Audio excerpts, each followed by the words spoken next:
Hi, it's Dwyer. It is July 14th, 2025. Nothing I say in this video should be construed as investment advice. I want everyone to do their own due diligence, right?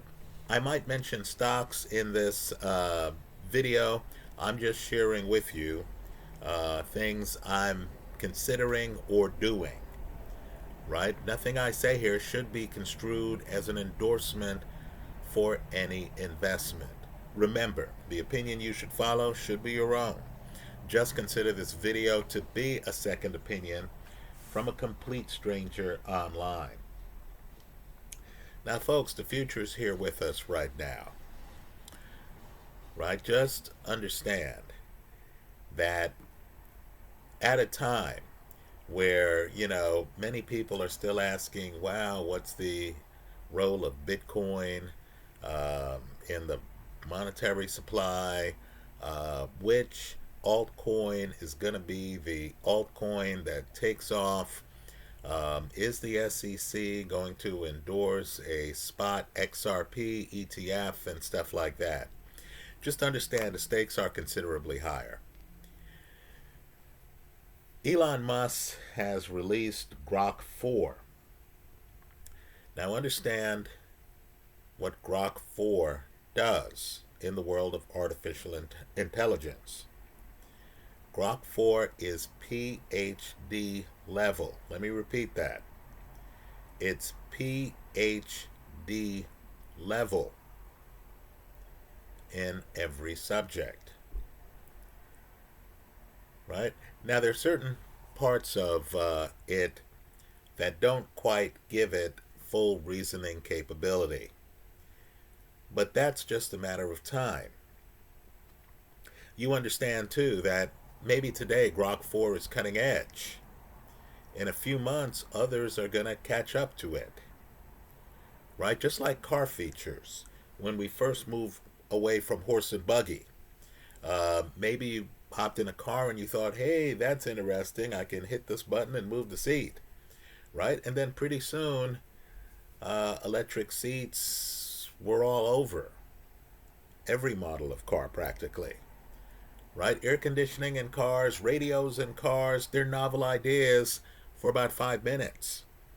Then they become standard features. Right? AI today is threatening to completely revamp. In fact, it is revamping our society. Right? So now if you get Grok 4, or if you get AI, and of course the prices are going to be dropping precipitously because that's what happens in capitalism. Right now, everyone is going to have the equivalent of an expert in a field. So let's ask some difficult questions here that need to be asked. Right? Isn't there now an opportunity cost toward going to college that's bigger than it ever was? Right? If I can buy an AI system that is PhD level, right, in whatever field I'm interested in pursuing, then am I not wasting my time going to school to get a bachelor's in that field when the AI system is PhD level, when everyone around me has the PhD level access to the information? Right? What's the advantage I'm gaining by actually spending time learning the subject matter, especially given the runaway costs of college, especially given the time commitment to go to college? Right? Let me say this too.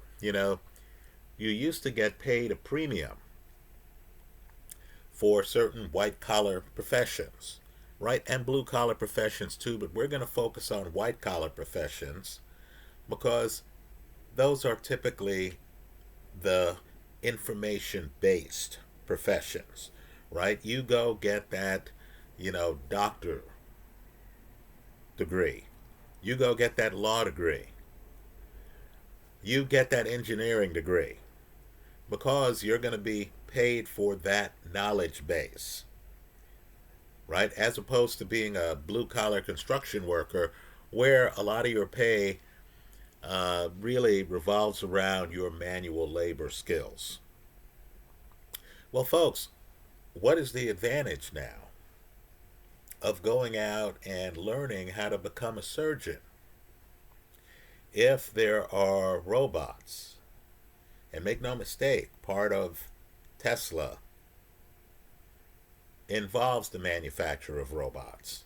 In other words, folks, the AI people in some instances are under the same roof as the robotics people. Well, now that you have robots that can actually do surgeries, what is the advantage of spending all the time needed in medical school? Think about the medical school bills, right? When your degree is going to place your employer at a disadvantage hiring you versus buying a robot who, if programmed, can do the surgery in a near standardized manner, right? Isn't the future of that profession going to be more one of programming robots and supervising robots than it will be having humans do the actual surgery? Isn't there going to be a time where patients are actually going to want to have robots work on them because they don't want to face the risk of human error? In fact, think about cars today, right? Think about these autonomous driving cars. Isn't there going to be a time where people are going to want the standardization that they perceive comes with being a passenger in an autonomous vehicle versus, you know, getting that cab driver who might drive a bit too aggressively, right? Might have human error at times. You know, you hop in the cab driver has red eyes, you're wondering, is this guy sleep deprived? Has this guy been drinking? Why am I putting myself at risk of sleep deprivation or alcoholism when I can get a cheaper AV vehicle where the driver doesn't have to get paid because the car is self-driving? Right? Aren't we going to jump the fence? Let me say this too. You're buying a company, right? Let's say you're buying a factory. The company has manufacturing. Do you want a workforce that you don't know? Right? You know, you're hearing the seller obviously saying, hey, here are our workers. They're tough workers. Right? Let's say I'm buying a car manufacturer. Do I want human workers versus robots where I might already know the capability? Right? They say these are Optimus robots. I know they can work 24 hours a day. I don't have to deal with a union. I don't have to ask questions like the current CBA. When does that expire? Right? I know the output because I've studied the robots. My due diligence involves studying robots as opposed to studying the work history of humans. Right? How big does my HR department have to be if most of my workers are robots versus humans? Right? Maybe I don't have to deal with difficult conversations where, you know, the economy is slowing, It's late October. Thanksgiving's around the corner. I recognize that many people plan to spend the holidays with their family, might have plans traveling. After Thanksgiving comes Christmas. I can skip the tough conversation of telling someone we're going to have to cut your hours, or worse yet, we're going to have to eliminate your job. Consider this notice. I don't have to have that conversation if my workforce are filled with robots. In fact, the removal of the uncertainty that comes from having a human workforce might actually increase the value of the business. So you're buying a business, they say, hey, here are the robots. So I know 24-hour workers, no unions, right? No salaries I have to pay. Someone can tell me the model of the robots. Understand, if there's standardization among these robot workers, if the manufacturers are known and they can say, hey, this is manufactured by Tesla, here are the number of robots, here are the maintenance records on the robots, don't I immediately know more about that worker than I do if it's a human? Let's talk about the price points, right, folks? You know, with human workers, I have to pay a salary. I have to pay benefits. Our lovely Congress, of course, has, you know, all these entitlement programs, right? You know, Social Security, which, of course, we know is underfunded. We know it's going to crack, but, of course, we're doing nothing about it, right? You know, all of these programs, all of this uncertainty, no such uncertainty if I'm dealing with robot workers, right? So all of these issues that we have today that seem to be big issues, right? DEI, who should get promoted? Who should get the job? What if the emerging answer over time is no one? What if there's a concentrated effort based on market necessity toward robotics?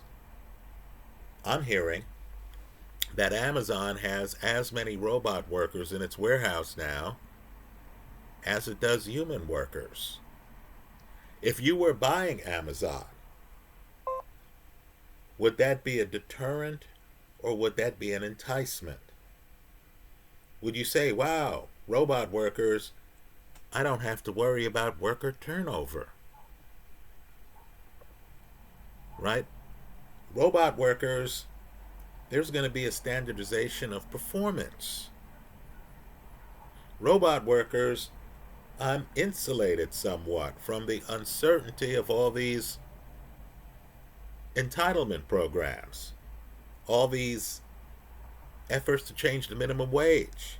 Isn't Mamdani in New York now talking about a $30 minimum wage?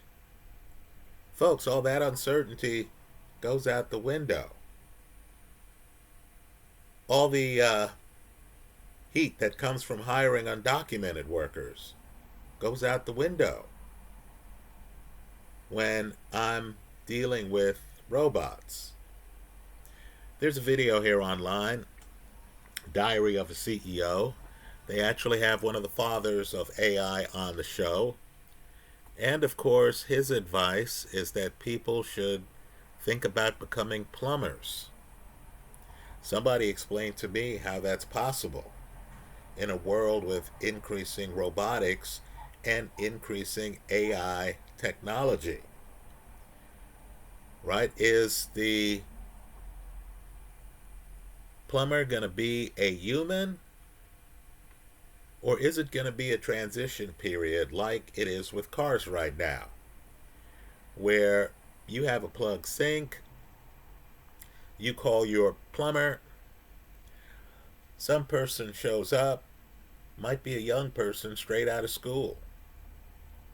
Some person shows up with a robot who will, look at your pipes, drop a few probes into whatever the plug is, come up with a recommendation on the work that needs to be done, right? The young person might just be a monitor. The robot might be the entity doing all the work, right? Isn't that more beneficial for the plumber's employer, right? Because,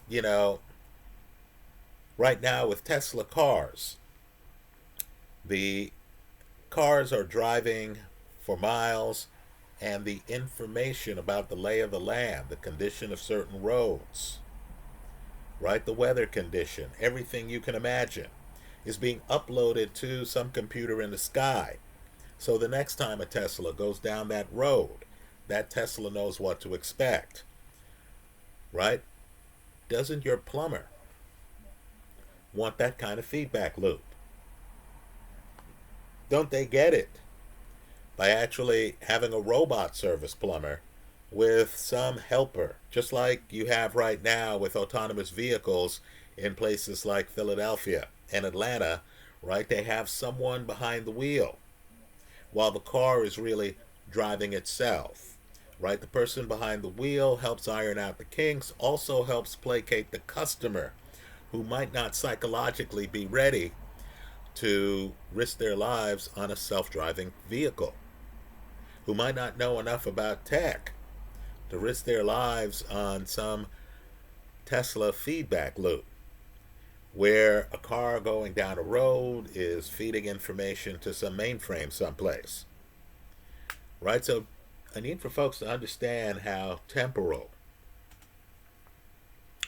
2025 is, right? Many of our issues might not be relevant in the future, right? The high costs of college, which seems like a big problem right now. You have many people who are in the red on their student loans, right? They can't pay it. Now, of course, credit bureaus are involved. The government now can garnish your wages. You can't, get the debt discharged in bankruptcy. All of that might go away if people change their behavior, right? And think to themselves, you know what? I can have PhD level knowledge. I don't have to be the person with the knowledge. I can have PhD level knowledge with Grok 4 or soon Gemini or soon Meta, right? I can have the knowledge base without the college debt, right? Maybe what I need to do is to spend time figuring out how to manage my robot as opposed to going to school and supporting the educational infrastructure that involves well-paid professors, right? School endowments, the politics of all that, school hiring practices, young kids on campus who understand that their protests might be televised, right? Maybe that entire ecostructure withers away,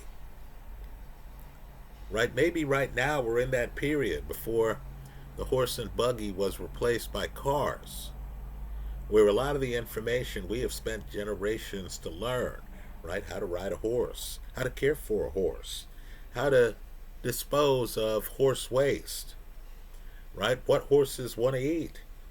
The best routes that won't wear out your horse as you go through town, right? Let's avoid that hill. Let's go over this way.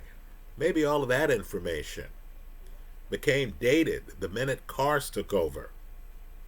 Maybe a lot of the information we have today is already dated now that AI systems are delivering PhD level knowledge for all subject matter, right? Finally, let me say too, Elon Musk, right? I know people were upset with Doge, And they decided to take it out on Elon Musk by burning Teslas, right? They also realized that these EVs had cameras and they were in the street. Forget the fact that everybody around them is carrying a camera on their cell phone, right? But people thought, I need to get back at Elon Musk. I'm going to burn this Tesla. Right, folks? Are you sure that Tesla right now is a car company? I don't care what products are on the road.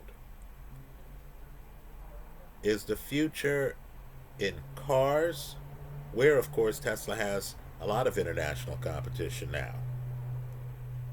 Or is the future for Tesla in AI and robotics? Right? Do you think, and space, although SpaceX is its own company, do you think you're really injuring Elon Musk by burning some innocent person's Tesla when Elon Musk is able to roll out robotics that might literally proliferate through the country in the millions as it takes over a lot of factories? Right? Just think, if you're building a new state-of-the-art factory and you're spending millions of dollars, why wouldn't you take the opportunity to set it up for robots you don't have to pay hourly wages? How many years is it going to take our Congress here in the United States to realize that the competition might not even be these countries that we're levying tariffs on? The competition might actually be robot workers who aren't getting paid a wage and who can work 24 hours a day. Those are my thoughts. Let me hear yours. I've owned Tesla at different times in the past. I'm going to have to get a stake. I see that Kathy Wood has bought some Tesla recently. Double check me on that. Folks, just understand, the public dialogue is lagging what's actually happening in the world by, I'll be charitable here, several months, I would argue several years.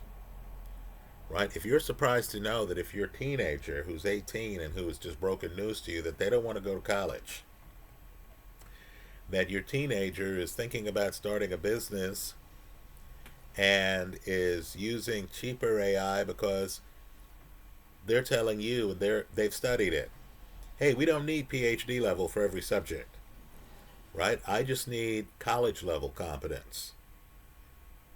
Some outfit where I can ask questions and have it spit back information on how I should do my taxes, how I should structure my business. Right? Let me tell you, I was on a stock screener earlier this morning, and I was literally able to just punch in on a free stock screener. Companies with the 20 highest enterprise value to free cash flow ratios.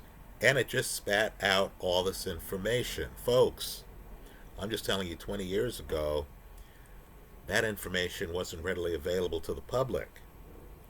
Right? One wonders how Wall Street is going to justify its existence. One wonders how Manhattan real estate is going to justify its existence if I can readily get information like this wherever I am. Those are my thoughts. Let me hear yours in the comments section of this YouTube video. Thanks for stopping by.